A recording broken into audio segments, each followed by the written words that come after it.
Bonjour à tous et bienvenue dans l'épisode 11 de l'atelier du Caribou. Aujourd'hui je vais vous montrer comment j'ai réalisé mon meuble télé.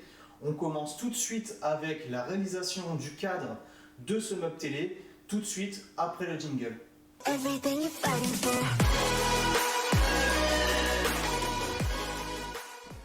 Donc je commence tout simplement par faire les tronçons de métal avec ma scie à ruban.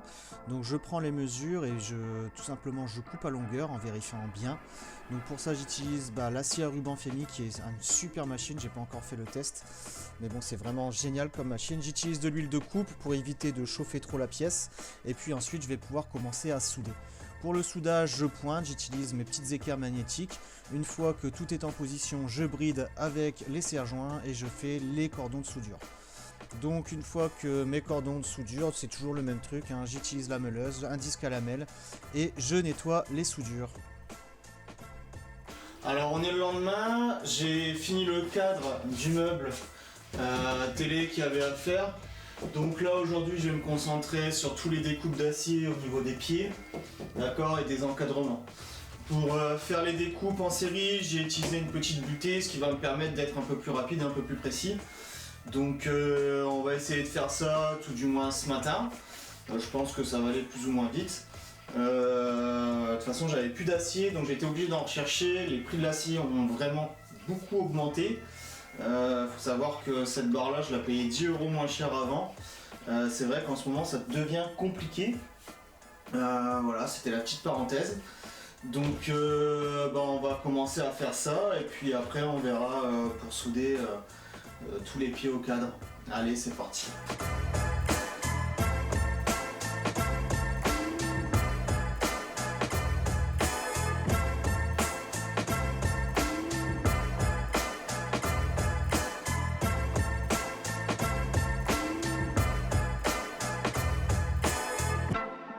Donc voilà, là on a fait les pieds, tous les pieds sont découpés. Ce que je vais faire, c'est que je vais enchaîner sur les petites longueurs. Donc c'est la même opération, je te mets ça en accéléré. Et puis voilà, il n'y a pas de secret, on change la butée, on vérifie les longueurs, on coupe et une fois que tout sera coupé, on va pouvoir passer au soudage. Allez. Alors ici j'utilise la butée qui est fournie avec la scie et en fait elle est vraiment inutile. Donc j'enlève et je reprends ma bonne vieille butée avec ma cale en bois, c'est ce qui est le mieux. Alors j'ai fait à peu près tous les découpes du meuble. Là en fait j'en ai gardé quelques-unes, j'ai gardé les découpes intérieures parce que avec le soudage ça va avoir tendance à bouger. Du coup je préfère refaire les découpes à fur et à mesure au cas où qu'il y aurait 2, 3 voire 5 mm d'écart en soudant, vous savez. Et si je le fais maintenant je vais peut-être être embêté après, donc je préfère le faire après. Du coup je vais commencer à souder les pieds au cadre, tous les façades avant, arrière, et après je m'occuperai de tous les largeurs en fait, donc de 55 pour finir la structure.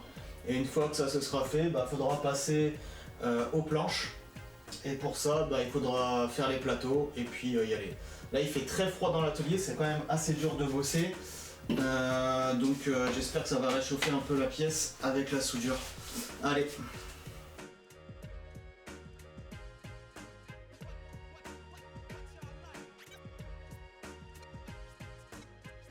Alors j'ai fait les pieds principaux, maintenant il me reste simplement 4 pieds à mettre au niveau du centre. Donc je vais prendre les mesures, je vais les souder et ensuite je vais simplement mettre les façades, les barres en façade, et puis je pense qu'on va s'arrêter là pour aujourd'hui et on continuera la suite demain parce que ça fait déjà pas mal de boulot.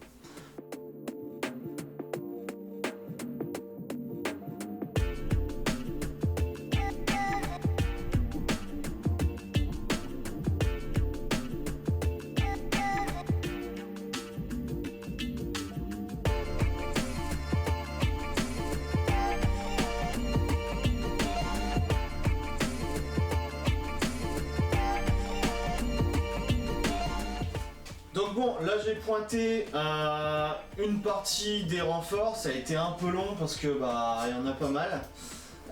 Tout le fait de devoir placer et puis mettre tout d'équerre. Donc là il me reste une longueur ici à mettre que je dois modifier parce qu'elle est pas bonne, elle a été mal coupée. J'ai ensuite tout forcément tous les largeurs, d'accord, qui vont venir ici et donc qui vont un peu resserrer la structure. Donc là je vais laisser pointer comme ça, je vais redécouper les barres qui sont en soutien ici. Et puis je vais m'atteler aux 1, 2, 3, 4, 5, 6, aux 6 largeurs que je dois, même plus, 1, 2, 3, 4, 5, 6, 7, 8, 9, 10, 11, 12, 13, 14, aux 14 largeurs que je dois couper. Donc il y a encore du taf, encore une fois, je te mets tout ça en accéléré. J'ai décidé de le faire à la fin parce que selon comment j'allais souder, comment ça allait se resserrer, je préfère reprendre la cote de bout en bout et puis tout découper à la même longueur, comme ça pour être totalement droit et ne pas avoir rectifié des morceaux après. Donc c'est parti, allez.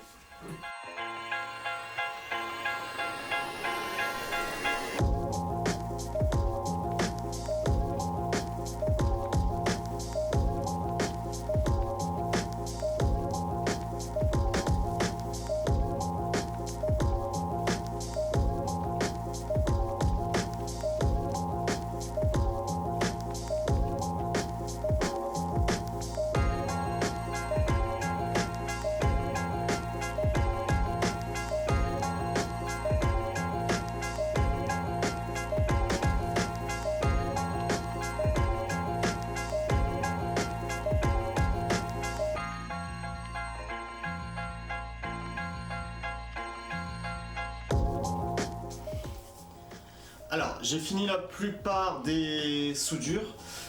Ça a été un peu compliqué parce que j'ai eu quelques soucis au niveau des soudures.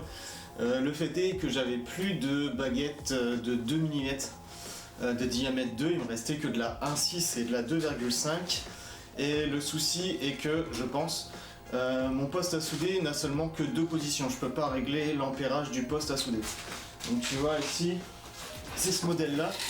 Donc j'ai 2 positions, là ou là. Donc le souci de ça, c'est que la première position c'est pour des baguettes de 1,6 à 2 et la deuxième position c'est pour des baguettes de 2,5 à 3 et plus. Vu que j'avais pas de baguette de 2, et je sais que ce poste là va très bien pour la baguette de 2 et que c'est généralement ce qu'on utilise pour tout, et je me suis dit c'est pas grave, je vais utiliser la 1,6. Sauf que pour de la 1,6, la puissance donnée est trop forte. Et pour de la 2,5, la puissance donnée est trop forte également. Donc ça veut dire que ça a été une galère pas possible à souder parce que soit ça trouait, ça faisait des projections incroyables. Donc j'ai essayé de combler les trous au maximum comme je pouvais. Et le résultat sur les soudures sont pas top. Donc je suis un peu déçu parce que je m'étais amélioré sur la soudure en baguette de 2, vraiment bien en faisant des jolis cordons et tout. Donc je pensais pouvoir faire des jolis cordons dessus et en fait là vu que les magasins étaient fermés c'était en week-end et que j'ai pas pu racheter de baguettes et du coup j'ai des soudures un peu dégueulasses. Donc on va refaire comme avant, c'est-à-dire je vais combler les petites impuretés, les petits trous qu'il y a avec du mastic pour avoir une surface de finition nickel. Mais voilà. Donc là c'est soudé, je vais nettoyer encore les soudures, je vais peut-être refaire quelques retouches. Et puis je vais passer un petit coup de mastic, je vais regarder tout ça. Et puis après je vais mettre ça de côté et je vais passer à la fabrication des plateaux et de la porte qui vont venir sur le meuble. Donc voilà, allez à tout de suite.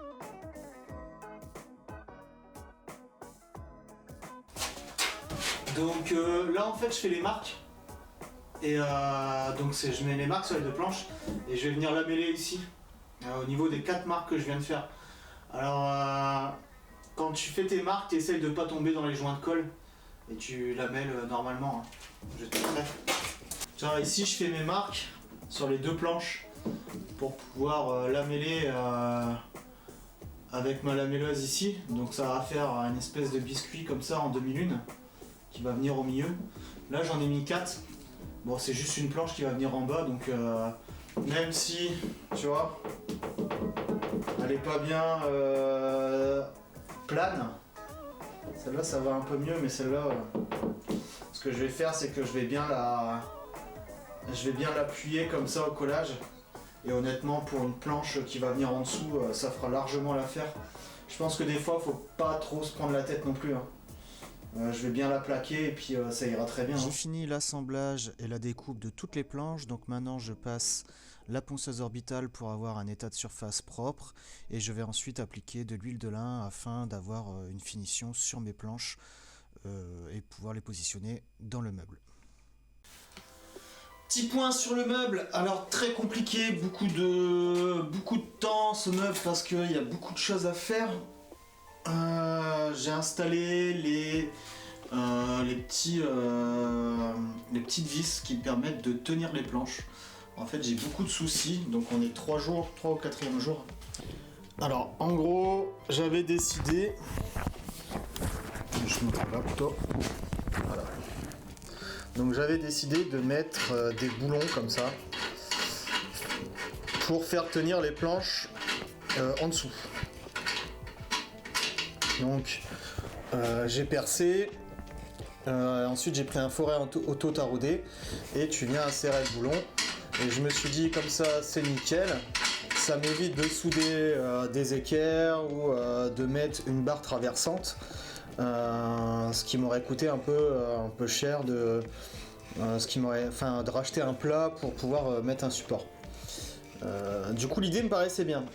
Le souci c'est que le fait de percer le métal, changer de forêt et de tarauder, ça prend un temps fou. Ça prend vraiment un temps fou. Du coup j'ai passé au moins facilement une demi-heure à faire 5 trous, 5 taraudages pour pouvoir y mettre 4 boulons quoi. Du coup je me suis dit bah écoute c'est pas très grave, t'as des écrous comme ça, pourquoi tu les souderais pas directement sur la barre. Ah ouais l'idée elle est bonne.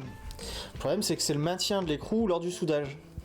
Du coup bah j'arrivais pas à le maintenir correctement pour pouvoir ensuite venir faire mon apport en métal et le tenir. Du coup j'ai utilisé, j'ai fixé les écrous avec un petit mastic qui est là, tu vois. J'ai attendu que ça sèche et je suis venu souder. Donc là, normalement tous les écrous sont soudés, donc ça c'est nickel. Ici il faudra juste repasser un petit coup de disque à lamelle là où j'ai soudé les écrous et normalement on sera bon. Alors on est ici dans mon salon, j'ai fait un petit saut dans le temps parce qu'au montage j'avais énormément de rush qui étaient plus ou moins exploitables. Le problème c'est que si je mettais tout, j'avais une vidéo qui était vraiment très longue et je voulais pas que ma vidéo fasse plus de 20 minutes. Donc c'est pour ça que j'ai fait une petite avance rapide et j'ai préféré vous montrer tout simplement le résultat final et vous expliquer comment je suis arrivé à ce résultat. Il faut savoir que ça a été un projet très long, j'ai eu beaucoup de soucis parce que j'avais les ambitions de récupérer pas mal de bois qui traînait dans mon atelier en l'occurrence, mais j'ai eu beaucoup de soucis parce que le bois qui me restait était quand même pas mal abîmé, il y avait des déchets dedans que j'ai dû retirer, donc des clous, des vis, et dans la finalité de la chose, vu que le bois avait pris l'humidité puisqu'il était resté dans la dépendance, j'ai préféré ne pas l'utiliser dans la finalité, donc voilà c'est tout, pour pas abîmer mes machines à outils. Et je me suis dit que ça valait pas le coup en fait de le travailler et d'abîmer quelque chose. Donc c'est pour ça, petite avance rapide sur le meuble télé. Donc je vous présente ça tout de suite en gros plan. Donc alors pour la peinture du meuble, j'ai utilisé de la bombe noir mat que j'ai appliquée sur la totalité de la structure. Ensuite, comme tu peux le voir, j'ai mis mes petites tablettes de bois posées sur les écrous que j'ai soudés, donc tu as pu voir avant dans la vidéo. Finalement ça marche très bien, je suis très content de ça parce que ça m'a rien coûté du tout, juste un peu de temps. Les tablettes elles font parfaitement le boulot, donc comme tu as pu voir dans la vidéo elles étaient elles étaient, si tu veux, un peu tordues. Donc là, avec le poids des paniers, ça ira très bien et au final, ça ne se voit vraiment pas du tout. Donc pour l'aspect général, je suis plutôt content. Le plateau que j'ai mis dessus, c'est un plateau que j'ai acheté dans un magasin de meubles et qui faisait en fait des meubles recyclés. Donc en gros, c'est des personnes qui achètent des meubles. En fait, c'est des meubles qui sont abîmés. Et du coup, ils renvoient les meubles au magasin. Le magasin, au lieu de jeter le meuble, il vend les pièces détachées. Donc dans ce magasin-là, que tout le monde connaît, hein, il y avait ce fameux plateau qui était à prix cassé. Et donc j'ai utilisé ce plateau-là pour en faire un meuble télé. Parce qu'un plateau comme ça vaut facilement 100 €. Moi, j'ai pu l'avoir pour environ 40 €. Donc c'est pour ça que je m'étais mis aux dimensions de ce plateau. Alors, pour fixer le plateau au cadre, j'ai utilisé une petite technique que j'avais pas encore utilisée avant, mais j'avais pas envie de percer dans le plateau parce que c'est quelque chose que j'aurais bien aimé récupérer à la fin. Et j'ai repéré que sur mes différents projets, comme sur celui de la table basse, c'était souvent problématique de fixer le plateau au cadre parce que soit fallait percer dans le cadre directement et le plateau, donc soit mettre un insert en bois et pouvoir mettre une tige filetée. Donc moi je voulais quelque chose qui maintient le plateau mais pas forcément qui puisse le serrer en fait. Donc c'est pour ça que j'ai utilisé ce genre de scotch qu'on trouve donc sur internet. C'est pas vraiment un scotch, c'est une espèce de matière un peu gluante, d'accord. Donc c'est vendu en rouleau comme ça, c'est un peu flexible comme ça, en grosse épaisseur. Tu vois, c'est un peu élastique. Et en fait, c'est un scotch que moi j'avais utilisé à la base dans la salle de bain qui est là depuis facilement 3 ans, donc sur du carrelage de salle de bain. Et ça maintient, si tu veux, mes porte-savons. Et ça tient vraiment très bien. Du coup, ce que j'ai fait, c'est que j'ai mis cet élément-là, quelques petits bouts sur le tour du cadre, et je suis venu poser mon plateau dessus. Ça tient extrêmement bien, j'arriverai pas à le décoller à la main, clairement. Donc je pense que pour le décoller, il va falloir, si un jour j'ai envie de le retirer, il va clairement falloir faire le lit avec quelque chose. L'avantage c'est que tu te prends pas la tête, en 5 minutes c'est monté. Moi le meuble télé, comme tu vois, forcément il va pas avoir de mouvement de droite à gauche, etc. Même en bougeant le meuble, il n'y a aucun risque que le plateau tombe. Donc ça c'est vraiment une super solution pour positionner vos plateaux sur les cadres. Franchement, n'hésitez pas. Alors ici au niveau de la porte, j'ai fait quelque chose de très simple, c'est juste une planche de bois découpée avec des charnières que je suis venu fixer dans le montant. Au départ la porte j'avais voulu faire si tu veux une moulure, mais j'ai abandonné au dernier moment parce que encore une fois j'avais pas de bois et ne serait-ce que de faire la décoration autour de la porte, ça m'aurait revenu vraiment vers 30-40 €, donc j'ai pas voulu dépenser plus d'argent, sachant que déjà les prix des matériaux sont très chers et je trouvais qu'au final ça suivait un peu le reste de la déco. Donc juste par la suite j'ai inséré une petite poignée pour pouvoir dire de faire un truc un peu plus joli et un peu plus fini. Voilà, c'est terminé pour ce meuble télé. Je suis bien content d'avoir fini ce projet qui a pris vraiment pas mal de temps. Il y a parfois des projets comme ça où les galères s'enchaînent.